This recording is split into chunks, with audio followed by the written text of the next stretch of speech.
बिस्मिल्लाहिर्रहमानिर्रहीम। Welcome to Shah Syed academy.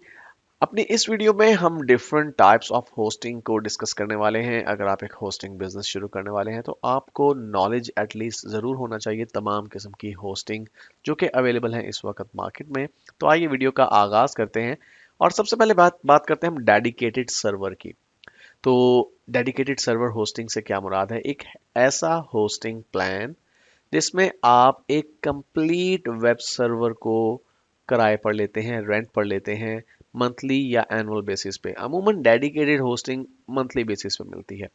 अब dedicated जैसा कि नाम से जाहिर है, यानी एक सर्वर कंप्लीटली आपका है। उस पर जितनी भी हार्ड ड्राइव की स्पेस है, जितनी भी उसके साथ इंटरनेट की कैपेसिटी अटैच्ड है, जो भी उसका रैम है, उसके सीपीयू की तमाम कोर्स, ये सब की सब आपको मिलती हैं। ये होस्टिंग बहुत बड़े बिजनेसेस, बहुत बड़ी ऑर्गेनाइजेशंस अवेल करती हैं क्योंकि ये बहुत कॉस्टली होती हैं। मिसाल के तौर पे जो सस्ती से सस्ती आपको डेडिकेटेड सर्वर की होस्टिंग मिलेगी वो नियर अबाउट आपको 15 से 20 हज़ार पर मंथ पे मिलती है। और जो बड़े प्लेटफॉर्म्स हैं, जो बड़ी कंपनीज हैं, वो तो इतना बजट अफोर्ड कर सकते हैं अपनी होस्टिंग के लिए। अदरवाइज डेडिकेटेड होस्टिंग जो है या डेडिकेटेड सर्वर जो है वो बहुत ही कम लोग इस्तेमाल करते हैं। अगर हम बात करें फेसबुक की, तो फेसबुक के इस वक्त पूरी दुनिया में 70 हज़ार से ज़्यादा डेडिकेटेड सर्वर्स मौजूद हैं। यानी डेडिकेटेड सर्वर से मुराद ये कि वो तमाम के तमाम सर्वर सिर्फ और सिर्फ फेसबुक को डिफरेंट कंट्रीज में चलाने के लिए इस्तेमाल हो रहे हैं। और डेडिकेटेड सर्वर का मतलब यही होता है कि एक जो सर्वर है वो एक शख्स की मलकियत है या एक ऑर्गेनाइजेशन की मलकियत है, और उसमें से कोई भी रिसोर्स किसी दूसरे शख्स या ऑर्गेनाइजेशन के साथ शेयर नहीं किया जाता। डेडिकेटेड के बाद बात करते हैं वीपीएस की, यानी वर्चुअल प्राइवेट सर्वर की।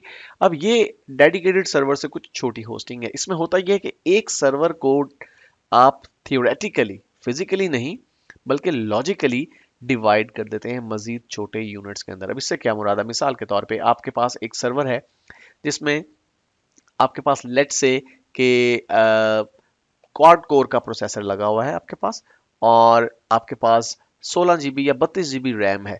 तो जब वीपीएस बनता है तो वीपीएस में आप टोटल सर्वर के कुछ रिसोर्सेज को मिलाकर एक वर्चुअल मशीन बना देते हैं, एक वर्चुअल सर्वर बना देते हैं। यानी एक कंप्यूटर के अंदर लॉजिकली बहुत से छोटे छोटे कंप्यूटर्स बन जाते हैं, और हर कंप्यूटर, बहुत से मुराद ये है कि आप 4 या 6 कंप्यूटर्स बना सकते हैं। और उसमें होता यह है कि आपका जो रेट है होस्टिंग का वो कम हो जाता है, लेकिन आपके पास जो रिसोर्सेज होते हैं वो रिसोर्सेज आप ही के लिए डेडिकेटेड होते हैं।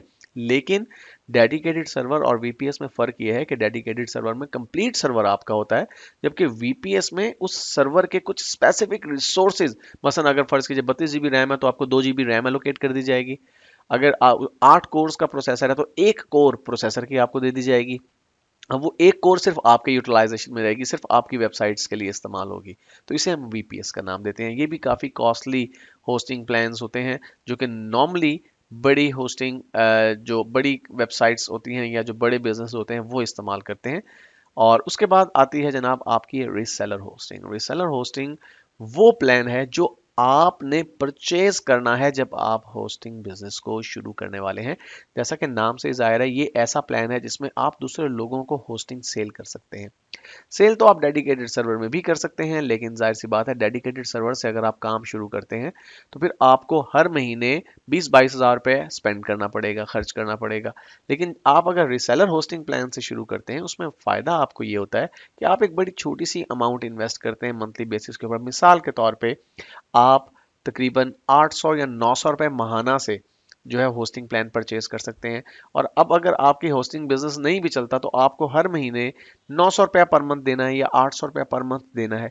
ये जो है बहुत ही वारे का सौदा है बनिस्बत इसके कि आप एक डेडिकेटेड सर्वर लेके होस्टिंग बिजनेस शुरू कर देते हैं। इस सूरत में आपको हर महीने 20-22 हज़ार रुपये देना ही देना, चाहे आपको क्लाइंट्स मिलते हैं या नहीं मिलते, बिजनेस मिलता है या नहीं मिलता। तो जब भी आप रीसेलर होस्टिंग, अपना होस्टिंग बिजनेस शुरू करेंगे, आप अमूमन रीसेलर होस्टिंग प्लान से शुरू करते हैं। खास तौर पे अगर आप एक छोटे पैमाने पे कारोबार शुरू करना चाहते हैं, अगर आपका बजट लिमिटेड है, तो रीसेलर होस्टिंग एक ऐसी होस्टिंग है जिसमें आपको एक अलग पैनल मिलता है जिसे WHM कहते हैं, यानी वेब होस्टिंग मैनेजर। आप उस वेब होस्टिंग मैनेजर में लॉगिन होके अपनी मर्जी के प्लान्स बनाते हैं। वहां से आप न्यू अकाउंट्स बनाते हैं यूजर्स के लिए जो कि आपसे होस्टिंग परचेज करते हैं, और वहीं से आप उनके अकाउंट्स को सस्पेंड करते हैं या उनके सस्पेंशन को दोबारा से ख़त्म करते हैं या अकाउंट्स को डिलीट करते हैं। ये सारे काम आप अपने WHM से करते हैं। तो हमने बेसिकली इस पूरे कोर्स में जो हमारा फोकस रहेगा वो रिसेलर होस्टिंग पे रहेगा कि आपने रिसेलर होस्टिंग कहाँ से लेनी है, किस तरह से उसे मैनेज करना है। रिसेलर होस्टिंग के बाद हमारे पास आती है जनाब शेयर्ड होस्टिंग। जब आप रिसेलर होस्टिंग का काम करते हैं तो आप जो अकाउंट्स बना के देते हैं वो अकाउंट्स शेयर्ड होस्टिंग कहलाते हैं। वो hosting plans shared hosting plans कहलाते हैं जो कि बहुत ही छोटे रिसोर्सेज के साथ होते हैं। असल में होता ये है कि जब आप रिसेलर होस्टिंग लेते हैं तो आपको एक खास डिस्क स्पेस एलोकेट कर दी जाती है। फर्ज कीजिए कि 10 GB आपको मिल गई डिस्क स्पेस। अब आप उस 10 GB में 1 1 GB के 10 अकाउंट बना के सेल कर सकते हैं। तो शेयर्ड होस्टिंग वो प्लान होगा जो कि रिसेलर होस्टिंग में से निकलता है, रिसेलर होस्टिंग में से क्रिएट किया जाता है।